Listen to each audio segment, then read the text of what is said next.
Alban əsərində Musa Kalankatli Kimerlərdən danışıb. Yaxşı, Kimerlər nə deməkdir? Biz Kimerlərin izahını açarkən mən burada həm Hunların, həm Kumanların, həm Qəmərlərin, yəni Kimerlərin və Qıpçaq adının etimoloji izahını verəcəm.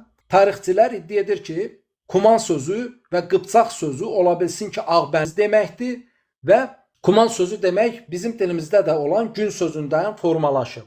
Lakin mən etimoloji təhlillərlə göstərirəm ki, əslində türklər imanlı birlik mənasında ök sözü ilə günümüzdə rəqəm mənasında işlənən 10 sözünü birləşdirib öküm adını formalaşdırıb. Bu öküm birlik mənasına gəlib və bu sözdən bizim bildiyimiz Hun, Kuman və Qıpçaq sözü və həmçinin Qəmər sözləri formalaşıb. Hun sözü biz bildiyimiz kimi qarşımıza Orta Asiyada qurulan bir tayfa ittifaqı kimi qarşımıza çıxır. Kuman eyni ilə demək eramızdan əvvəl tayfa birliyi kimi qarşımıza çıxır. Həmçinin eramızın 8-ci 10-cu əsrlərində bir tayfa ittifaqı kimi çıxır. Və həmin Kun sözünün sonuna ər sözü gələrək eni ilə Qəmər sözü formalaşmışdır. Yəni bu Qəmər sözü artıq qeyd etdiyim kimi İncildə də keçən Qomer, Kimer sözündən fərqli bir ad deyil. Və xatırladım ki, Çin qaynaqlarında həmçinin 10 ox tayfa birliyinin adı var. Demək ki, fikir verin, ök 10 və 10 ox. Biri-birinin tərsi olan kombinasiyada tayfa birliyini ifadə edən sözdür. Və bunu rəsmləşdirən türklər ök 10 imanlı tayfa birliyi mənasında adı daha sonra damğalarla, daha yazı yoxdur, şəkilləşdirən türklər demək yay və onun sağında solunda 2 ox ilə bunu rəmzləşdir. Və daha sonra bu səbəbdən hakimiyyəti təmsil edən yay ox anlayışı yaranmışdı türklərdə. Və bu səbəbdən də biz Kayı boyunun damğasının 2 ox, ortasında yay və yayın da içində atılan bir ox damğasının olduğunu görürük. Yəni dolayısıyla Kayı boyunun damğası yay və ox rəsmindən başqa bir şey deyil. Və qədimdə türklər daha yazını bilmədiyi dövrdə damğalar yazarkən fonetik olaraq müqəddəs bildiyi bir söz və onun bənzəri olan digər sözü eyniləşdirirdi. Misal üçün türklər pir boyları yaradır, lakin piri nə ilə rəsm etsin? Və bu səbəbdən də pir sözünün fonetik bənzəri kimi börü və ya bars şəklini damğasını bayrağına vurur. Daha sonra bu səbəbdən bizim qarşımıza pir tayfaları, börü tayfaları və bars tayfaları çıxır. Eyni ilə ök 10 və ya 10 ox tayfa birliyini, imanlı birliyi ifadə edən türklər demək yay və 2 ox ilə bu birliyi rəsm etmişdi. Və biz demək ök 10, Kam, Hun, Kuman, Qəmər tayfa birliyinin olduğunu bildik. İndi fikir verin. Türklərdə həmçinin Kam sözünün tərsi kimi maq sözü var. Maq sözü türklərdə rəhbər mənasına gəlir. Ayrıca bir söyləşi edəcəm mən. Türklərdə rütbə və vəzifə ilə bağlı olan bütün titulları göstərəcəm və rəhbər və titul mənasına gələn bütün sözlər hamısı günəş və onun sinonim olan digər sözlər ilə bağlıdır. Və gün sözündən qam sözünü, kam sözünü türklər formalaşdırır və kam sözünün tərs kombinasiyası kimi olan maq sözündən də yenə eyni ilə rəhbər mənasında maq sözünü deyir. Və maq sözündən biz fars dilində mer sözünün günəş mənasına gəldiyini görürük. Türklərdə isə sağ, işıq, sağ cəhət mənasında on sözünün olduğunu görürük. Sözümün canı, demək ki biz maq sözünün rəhbər mənasına gəldiyini görürük. Necə ki türklər qam ər sözündən bir tayfa birliyini qurmuşdursa, eyni ilə onun tərsindən də maq ərdən, maqçıdan bir tayfa birliyi qurmuşdur. Və buradakı maq sözü rəhbər mənasına gəlir. Və bu arada xatırladım ki, bizim Quranda adını gördüyümüz nus sözü hər hansısa şəxs adı deyil, bir sifətdir. Yəni, dolayısıyla maq, mıdan nılaşma ilə, qının hılaşması ilə nus sözü ilə maq sözü eynidir. Qarşıda sual versəz ayrıca deyərəm, lakin mən ilk səslərin təhlilini vermişəm, göstərirəm ki, ilk dildə m səsi baza səslərdən biridir, o daha sonra n səsinə çevrilib.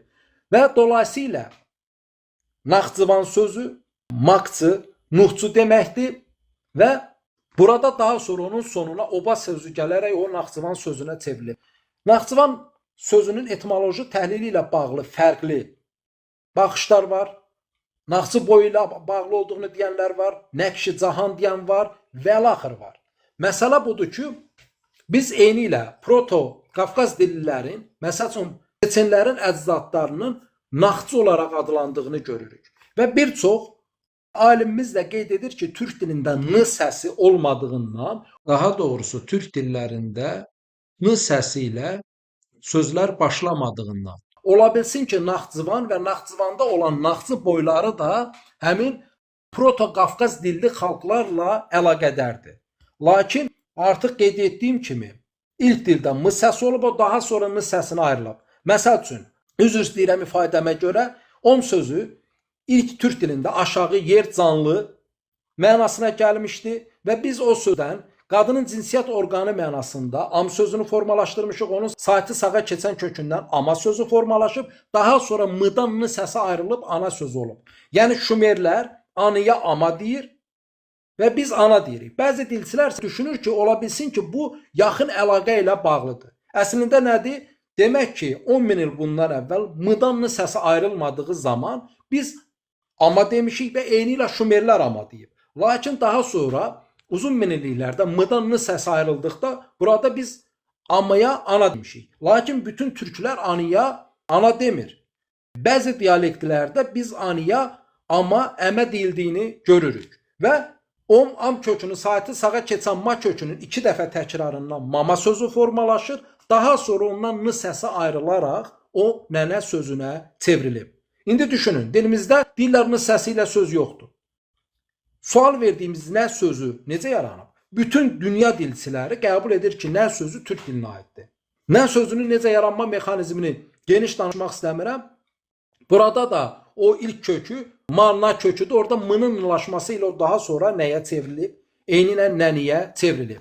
Yəni, dolayısıyla demək ki, Maqçı və Nuhçu sözü eyni kökdür. Artıq Naxçıvandakı Naxçı sözü birbaşa Nuhumə nəzərdə tutur, yoxsa hansısa bir rəhbəri mi nəzərdə tutur? Çünki biz türklərdə Maq sözünün rəhbər, dini rəhbər, hərbi rəhbər mənasına gəldiyini bilirik. İndi qarşıda mən Manna Mediadan danışanda buna yenidən toxunacağam. Dolayısıyla Maqçı sözü rəhbərin adamı, topluluğu boyu deməkdir və buradan biz Naxçı, yəni və ya çı şəkilçisi ilə boy adının formalaşdığını görürük. Misal üçün, Asur qaynaqlarında demək Azərbaycanı tutduqdan sonra bir çox Proto-Azərtürk boylarını deportasiya edir və o burada göstərir ki, Kutilər var, Lulubilər var, Zəngilər var və həmçinin Nakkabi boylarının olduğunu göstərir. Buradakı Nakkabi boyu hansıdır? Həmin bax o Naxçı boylarından fərqli deyil. Buradakı əsas hissə Maq,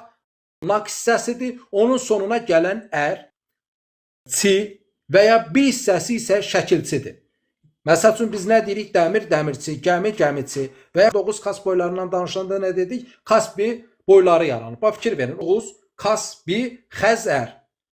Eyni boylardan demək bir hissə daha sonra Kas-ər kimi xatırlanır, digər hissəsi isə Kasbi kimi. Və eyni ilə biz Maq sözünün axırının ər kimi, bi kimi və çi kimi fərqli şəkilçilərlə eyni boydan danışdığını görürük. Yəni, dolayısıyla demək ki, Azərbaycanda yaşayan Naxçı tayfaları, türk tayfalarıdır. Onlar Maq bir pirin ətrafında toplanan birliyi nəzərdə tutur. Artıq Çeçenlərdə olan Naxçılar bu Naxçı boyları ilə əlaqədardirmi? Buradan bir hissə gedib orada Qafqaz dillərinin içində assimiliyasiya olub və əlaxır bu ayrıca təhlil oluna bilər. Lakin ümumi mənzərəni qeyd etdim. Eyni ilə biz bu Naxçılardan ki danışdıq, Qamerlərdən ki danışdıq.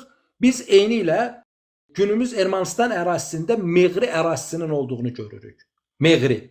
Həmin o Meğri ərazisini bəziləri türk dilində olan quraq yer mənasına gələn bir söz kimi olduğunu, bəziləri isə bunun hay erməni dilində olan Meqbal sözü ilə əlaqədar olub ballı şəhər mənasına gəldiyini qeyd edir. Həmin Meğri də yenə Maqər, Maqçı boyları ilə əlaqədar bir toponimdir.